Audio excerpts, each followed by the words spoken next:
خوابوں کی تعبیر صحیح من عن حضرت یوسف علیہ السلام بتا دیا کرتے تھے۔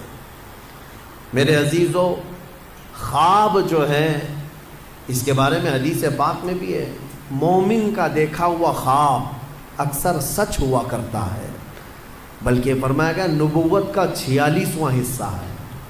مطلب یہ ہے کہ سچائی ہوا کرتی ہے، اور اللہ تبارک و تعالیٰ جب اپنے مومن بندوں کو کسی بات سے الرٹ کرنا چاہتا ہے تو خوابوں کے ذریعے سے انہیں پیغام دیتا ہے۔ لیکن خوابوں کی تعبیر جاننا یہ ہر کس و ناکس کا کام نہیں ہے۔ ایرے غیرے نتھو کھیرے خوابوں کی تعبیر نہیں بتا سکتے۔ خوابوں کی تعبیر ایک علم ہے باضابطہ، اس کے لیے بہت ساری چیزوں کا جاننا ضروری ہے، اور خواب دیکھے ہو تو ہر کسی سے بیان بھی مت کرو۔ فرمایا گیا کہ اس سے بیان کرو جو خوابوں کی تعبیر کا علم رکھتا ہے، عالم دین ہے یا عالم باعمل ہے، اس کے پاس تم اپنے خواب بیان کر سکتے ہو۔ ہر ایک کے سامنے خواب بیان کرنا بھی نہیں چاہیے، مومنوں کو یہ کہا گیا ہے۔ یہاں بیچ میں رک کر کے میں اتنی بات کہہ دوں، یہ ضروری نہیں کہ جو کچھ بھی دیکھا جائے وہی چیز نظر آئے، ہر چیز کا کچھ الگ الگ معنی ہوتا ہے۔ حضرت محمد بن سیرین رضی اللہ تعالیٰ مشہور تابعی ہیں، خوابوں کی تعبیر کے امام ہیں۔ آپ سے پوچھا گیا خواب میں اذان دیتے ہوئے دیکھے تو کیا ہے؟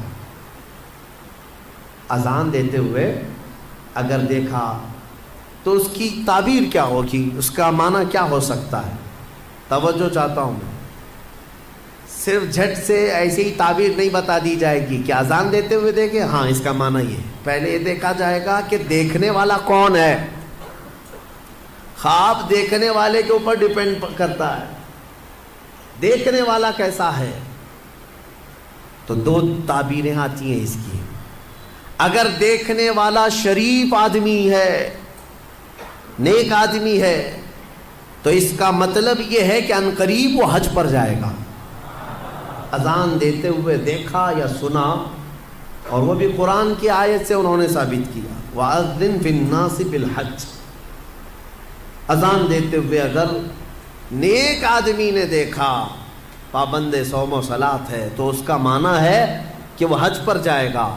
اور اگر فاسق و فاجر ہے، بے عمل ہے، اس نے دیکھا اذان دیتے ہوئے، تو اس کا معنی یہ ہے کہ عنقریب وہ چوری میں پکڑا جائے گا۔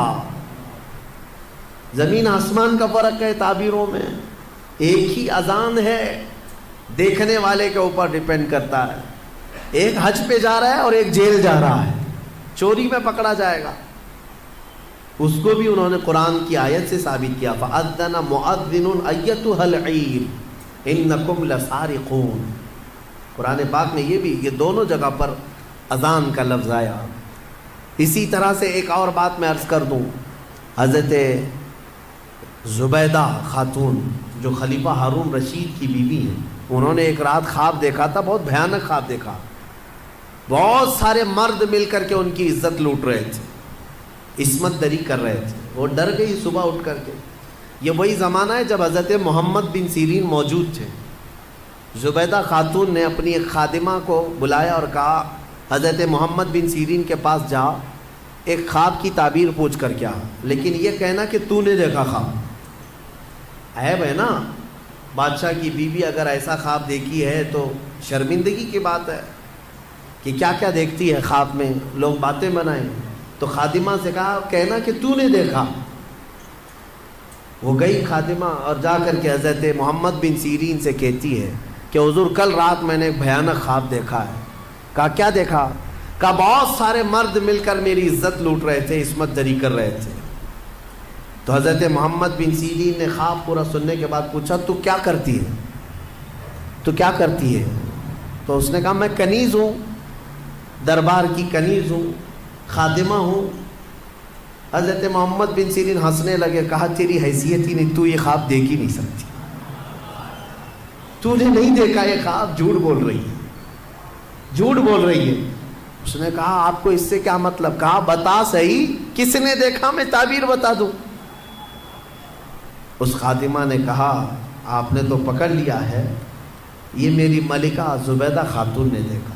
تو حضرت محمد بن سیرین نے کہا ٹھیک ہے جاؤ، اپنی ملکہ، اپنی زبیدہ سے یہ بشارت دے دینا کہ اس خواب کی تعبیر کوئی گھناؤنی نہیں ہے، ان قریب وہ ایک ایسا کام کرے گی جس سے پوری امت فائدہ اٹھائے گی، نیک کام کرے گی۔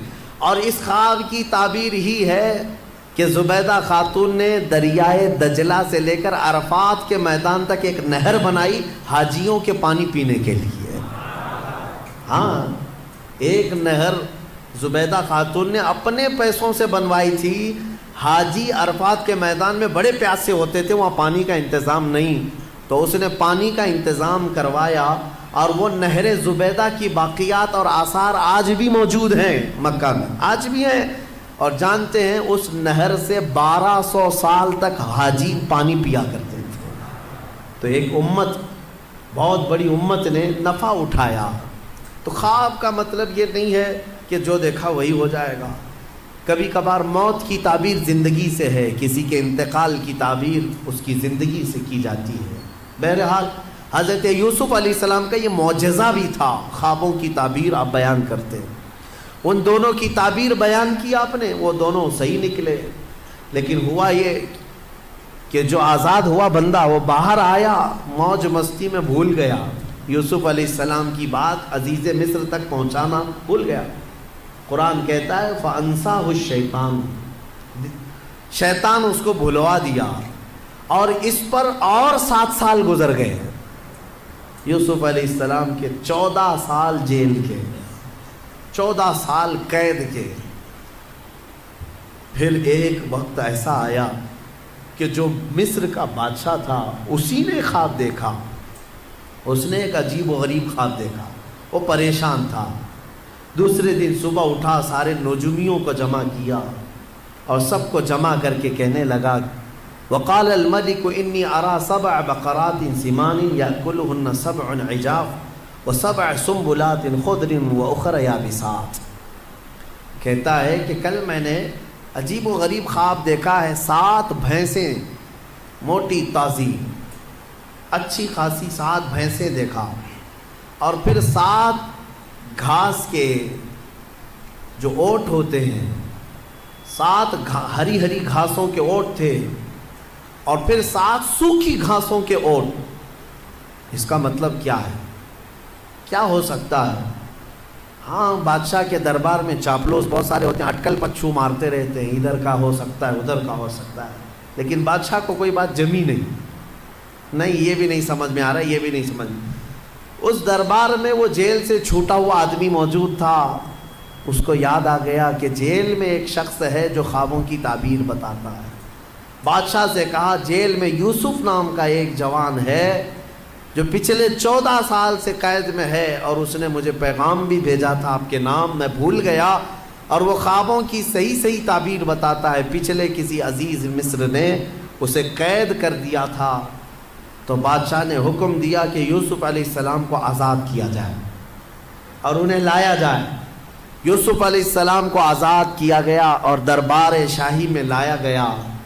تو آپ کا جو عزیز مصر تھا اس نے اپنا خواب بیان کیا، تو یوسف علیہ السلام نے خواب کی سچی تعبیر یوں بتائی، کہا کہ اے بادشاہ، اے عزیز مصر، اس خواب کی تعبیر یہ ہے کہ اگلے آنے والے 7 سال تمہارے خوشحالی کے ہوں گے، بہت خوشحالی ہوگی، اور ہر جگہ ہریالی سبزے ہوں گے، اور پھر اس کے بعد 7 سال ایسے آئیں گے جس میں قحط پڑ جائے گا، کوئی زمین میں سبزہ نہیں ہوگا، یہاں تک کہ لوگ بھوکے پیاسے مرنے لگ جائیں گے۔ لہٰذا تیرے لیے یہ حکم ہے کہ یہ اگلے جو 7 سال آئیں گے اس میں سارا غلہ جمع کر لے اور سارا اپنے لیے محفوظ ٹھکانہ بنا لے، تاکہ جب قحط کے سال آئیں تو یہ جمع شدہ غلہ اپنی رعایا میں تقسیم کیا جا سکے۔ یہ خواب کی تعبیر۔ بادشاہ کو بات سمجھ میں آ گئی کہ ہاں بالکل یہ تعبیر درست ہو سکتی ہے۔ اس نے پھر محسوس کیا کہ 1 سال کے بعد ہی مصر میں ہریالی، سبزے کی فراوانی، اناج، غلہ، کثرت سے برکت۔ تو بادشاہ کو سمجھ میں آ گیا کہ میری خواب کی تعبیر صحیح ہے۔ پھر 7 سال اس نے یوسف علیہ السلام کے کہنے کے مطابق غلہ جمع کرنا شروع کیا، خوب جمع کیا، وافر مقدار میں، ساری چیزیں جمع ہوئی. 7 سال گزرنے کے بعد پھر قحط سالی کا دور شروع ہوا. سوکھا پڑ گیا, زمینیں کچھ نہیں اگاتی تھی, بارشیں رک گئی. پھر جب لوگ قحط سالی میں پریشان ہو کر بھوکے گھومنے لگے, یہاں تک کہ لوگوں کے پاس جو تھا سب بیچ دیا. لوگوں نے گھر بیچ دیے, جائیدادیں بیچ دی, زمینیں بیچ دی, حتیٰ کہ اپنے آپ کو بھی بیچ دیا لوگوں نے. بادشاہ اس وقت جو جمع کیا ہوا تھا وہ اب تقسیم کرنا شروع کرتا ہے. اب یوسف علیہ السلام کی بتائی ہوئی تعبیر من و عن جب صحیح ثابت ہوئی تو بادشاہ نے حضرت یوسف علیہ السلام کو وزیر اعظم بنا دیا, اپنے دربار کا خاص وزیر بنایا. اور قرآن میں مولا فرماتا ہے کہ ہم نے یوسف کو کہاں سے کہاں پہنچایا. یہ سفر یوسف ہے, دیکھنا ہے میرے عزیزوں. ابھی اور میں آپ کو آگے بتاتا ہوں کہاں سے یوسف علیہ السلام چلے. زندگی میں کیا آتا ہے اور کیا جاتا ہے تم کبھی فیصلہ نہیں کر سکو گے. یوسف علیہ السلام وزیر اعظم کے منصب پر قائم ہوئے, اور پھر جب قحط سالی کا دور شروع ہوا تو وہ وقت بھی آیا کہ جب لوگ بھوکے پیاسے بادشاہ کی طرف آتے, بادشاہ غلہ اور اناج تقسیم کرتا. ادھر یعقوب علیہ السلام کے جو 10 بیٹے تھے وہ اپنے گاؤں میں بھی قحط سالی کے شکار ہو چکے تھے, اور جب انہیں خبر پہنچی کہ مصر کے بادشاہ سے غلہ اور اناج تقسیم ہو رہا ہے تو انہوں نے حضرت یعقوب علیہ السلام سے کہا. اچھا, وہاں پر ایک مسئلہ یہ ہو گیا تھا, یوسف علیہ السلام کے جانے کے کچھ سالوں بعد یعقوب علیہ السلام کے گھر ایک اور بیٹے کی ولادت ہوئی جن کا نام بنیامین تھا. بنیامین. اب یعقوب علیہ السلام ان کو اپنے قریب رکھنے لگے. وہ سب سے چھوٹے تھے, یوسف علیہ السلام کے بدل ان سے محبت کرتے تھے, لیکن 10 بھائیوں نے اب حسد نہیں کیا, کہا چھوڑو جانے دو, اب دوسری بار کریں گے تو کچھ اور پلٹ نہ جائے. پہلی مرتبہ کیا تھا, پلٹ گئے, باپ سے دور ہو گئے تھے. لیکن 10 لوگ یعقوب علیہ السلام کے پاس آتے ہیں, کہتے ہیں کہ اب کیا کریں. یعقوب علیہ السلام نے کہا جاؤ عزیز مصر سے ہمارے حصے کا بھی غلہ لے آؤ. جب وہ پہنچے تو یہاں پر بادشاہ کے دربار میں آئے. میرے عزیزوں, کافی سال کا عرصہ گزر چکا ہے, کئی سال گزر گئے, تقریباً 25 سے 30 سال کا عرصہ گزر گیا ہوگا. اور اس وقت وہ آئے, یوسف علیہ السلام کو انہوں نے نہیں پہچانا. یوسف علیہ السلام ہر ایک کے چہرے کو غور سے پہچانتے تھے, اچھے سے جانتے تھے, یہ میرے بھائی ہیں. انہوں نے کہا کہ ہمیں غلہ دے دیا جائے ہمارے حصے کا. یوسف علیہ السلام نے کہا کتنے لوگ ہیں تمہارے گھر میں؟ کہا ہم 10 ہیں, ہمارے باپ ہیں. کہا اور بھی ہے؟ کہا ہاں ایک چھوٹا بھائی ہے ہمارا. یوسف علیہ السلام کو اس بات کی خبر تھی کہ ان کے ایک چھوٹے بھائی کی ولادت ہوئی ہے اور باپ انہیں زیادہ چاہتے ہیں. یوسف علیہ السلام نے کہا تمہیں غلہ اور اناج اس وقت تک نہیں دیا جائے گا جب تک وہ چھوٹا بھائی بھی نہیں آئے گا, جاؤ اس کو ساتھ لے آؤ. وہ سب کھڑے رہے اور کہا کہ یہ تو نہیں ہوگا, ہمارے باپ بھیجیں گے نہیں. کہا کیوں نہیں بھیجیں گے؟ کہا اس سے پہلے ہمارے ایک بھائی کے ساتھ حادثہ ہوا ہے. وہ بتا رہے یوسف علیہ السلام, یوسف علیہ السلام سے وہ کہہ رہے ہیں اس سے پہلے ہمارے بھائی کے ساتھ ایسا حادثہ ہوا ہے, اب ہمارے باپ نہیں بھیجیں گے. حضرت یوسف علیہ السلام نے کہا نہیں بھیجیں گے تو غلہ نہیں دیں گے ہم, جب تک وہ نہیں آئے گا نہیں دیں گے, واپس جاؤ. واپس بھیج دیا. روتے ہوئے آئے, اپنے باپ سے کہا, یوسف علیہ السلام یہ یعقوب علیہ السلام سے کہا بادشاہ کا وزیر اعظم بڑا سخت ہے, وہ کہتا ہے کہ جب تک آپ اپنے اس چھوٹے شہزادے کو نہیں بھیجیں گے. حضرت یعقوب علیہ السلام پھر رونے لگے کہ تم پہلے کی طرح ویسی کرو. سب قدموں میں گر پڑے, کہا اب ہمارا یقین کرے, ہم اس بار ایسا نہیں ہونے دیں گے. یعقوب علیہ السلام نے اپنے چھوٹے بیٹے کو بھیج دیا ان کی باتوں پر. بنیامین کو لے کر کے آ گئے. یہ 10 بھائی لے کر کے آئے. جب پہنچے یوسف علیہ السلام کے پاس, کہا دیکھو یہ ہمارا چھوٹا بھائی ہے, آپ کے حکم پر ہم اسے لے آئے. کہا ٹھیک ہے, سب کا حصہ دے دیا جائے گا. یوسف علیہ السلام خود ہی اناج تقسیم کر رہے تھے, غلہ تقسیم کر رہے تھے. تو غلہ تقسیم کرتے کرتے آپ نے سونے کی کھٹوری تھی وہ بنیامین کے تھیلے میں ڈال دیا. یوسف علیہ السلام نے خود ہی ڈال دیا. سب کو جو غلہ تقسیم ہو رہا تھا سبوں نے لے لیا. اب وہ سونے کی کھٹوری چھوٹے بھائی کے غلے میں چلی گئی. ابھی یہ بھائی باہر نکلے تھے, وزیر اعظم یوسف علیہ السلام نے اعلان کر دیا کہ بادشاہ کے شاہی خزانے کی کھٹوری چوری ہو گئی ہے, سب کی تلاشی لی جائے. سب کو روک دیا گیا, ناکہ بندی ہو گئی. اب تلاشی لینے لگے سپاہی, تو یہ 10 اور 11 بنیامین, ان کی تھیلی میں وہ کھٹوری مل گئی. سپاہی پکڑ کر کے لائے, یوسف علیہ السلام کے پاس پیش کیا کہ ان کی تھیلی میں یہ کھٹوری تھی. یوسف علیہ السلام نے ان کو پکڑ لیا اور کہا تم جا سکتے ہو, یہ نہیں جا سکتا. وہ رونے لگ گئے, کہا اس سے پہلے ہمارے بھائی کے ساتھ حادثہ ہوا تھا اور اس کی جدائی کے غم میں ہمارے باپ روتے روتے آنکھیں گنوا چکے ہیں. اب یہ دوسرا ابھی ہم بڑی منت سماجت کے بعد اپنے باپ سے بول کر لائے تھے, اگر آپ ان کو نہ بھیجیں گے تو ہمارے باپ کا انتقال ہو جائے گا, ہمارے باپ پر آپ رحم فرمائیں, ہمیں بھیج دیں. یوسف علیہ السلام نے کہا نہیں بھیجا جائے گا, نہیں بھیجا جائے گا, کھٹوری ان کی تھیلی میں ملی ہے. تو وہ سب کے سب وہیں جمے کھڑے رہ گئے. یوسف علیہ السلام نے کہا کہ ایک صورت ہے کہ جاؤ اپنے باپ کو بھی ساتھ میں لے آ جاؤ, اپنے باپ کو ساتھ میں لے آؤ, اس کے بعد تمہارا یہ بھائی بھی آزاد ہو جائے گا. لیکن جانے سے پہلے یہ 10 ابھی بھی پہچان نہیں رہے, اتنا معاملہ ہو گیا, پہچان نہیں رہے اپنے بھائی کو. یوسف علیہ السلام اپنے باپ کی بارے میں ان بھائیوں سے سنتے رہے تو دل میں درد بھی ہوتا ہے, اتنے سالوں سے اپنے باپ سے دور ہیں. جب وہ جانے لگے تو یوسف علیہ السلام نے اپنا جبہ اتار کر کے دیا, کہا کہ یہ لے جانا اپنے باپ کے چہرے پر ڈال دینا.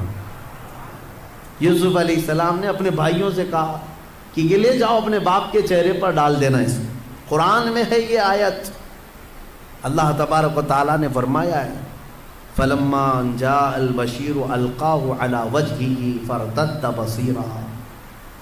یہ 13ویں پارے میں کل ہم یہ تلاوت کریں گے سورہ یوسف کا جو بقیہ حصہ ہے. تو یوسف علیہ السلام نے یہ جبہ دیا اور کہا کہ لے جاؤ. اب یہ بھائی لے کر کے چل پڑے. جب وہ بیچ راستے میں پہنچے تھے, یعقوب علیہ السلام اپنے گھر میں اپنی بیوی وغیرہ کو بلا کر کہتے ہیں بے قراری ہو رہی ہے, مجھے بے چینی ہو رہی ہے. کہا کس چیز کی؟ کہا مجھے یوسف کی خوشبو آ رہی ہے. انی لاجد ریح یوسف, میں یوسف کی خوشبو سونگھ رہا ہوں. تو لوگوں نے کہا آپ پرانے خیالات میں ہیں, ہمیشہ یوسف یوسف کرتے رہتے ہیں, کہاں اتنے سالوں کے بعد یوسف کی خوشبو آ رہی ہے آپ کو؟ میرے عزیزو, ایک نبی دوسرے نبی کی خوشبو محسوس کر رہے ہیں. بھائی جب قریب آئے تو اب قرآن میں ہے کہ یہ 10 بھائیوں نے وہ جبہ لا کر یعقوب علیہ السلام کے چہرے پر ڈال دیا. فَارْتَدَّ بَصِيرًا, قرآن کہتا ہے یعقوب علیہ السلام کی آنکھیں روشن ہو گئی, بینائی لوٹ آئی. پھر بھائیوں نے کہا کہ ہمارے ساتھ ایسا ایسا معاملہ ہوا ہے. تب پھر یعقوب علیہ السلام نے کہا کہ ارے تم سب لوگ اس قدر غلطی کر چکے ہو, خطا کر چکے ہو, تمہیں پتہ نہیں جو وزیر اعظم ہے وہ میرا بیٹا یوسف ہے, یوسف ہے. سب کے سب باپ کے قدموں میں جھک گئے اور معافی طلبی کی. اور حضرت یعقوب علیہ السلام نے کہا ایسے نہیں, چلو یوسف کے پاس چلتے ہیں. حضرت یعقوب علیہ السلام ان 10 بیٹوں کو لے کر کے آئے. جب یہاں پہنچے تو وہ بادشاہ وقت عزیز مصر کو یوسف علیہ السلام نے اپنا پورا واقعہ سنا دیا کہ میرے ساتھ بچپن کے ساتھ کیا ہوا تھا, اور یہ وہ 10 لوگ ہیں جنہوں نے مجھے کنویں میں ڈالا تھا. اب وہ آ رہے ہیں, اللہ نے مجھے نبوت عطا فرمائی ہے. یوسف علیہ السلام نے عزیز مصر کو بتایا. جیسے ہی یعقوب علیہ السلام مصر کی سرزمین پر پہنچے 10 بیٹوں کو لے کر, ایک بیٹے بنیامین وہیں تھے اور ایک عزیز مصر بھی وہاں پر تھا. تو سب کے سب جب یوسف علیہ السلام کے پاس آئے تو دیکھتے ہی یعقوب علیہ السلام اور ان کے 11 بیٹے اور عزیز مصر سب کے سب یوسف علیہ السلام کے لیے سجدے میں گر گئے. یہ تعظیم کا سجدہ تھا, عبادت کا سجدہ نہیں. تعظیم کے لیے سجدے میں گر گئے. اور اس کے بعد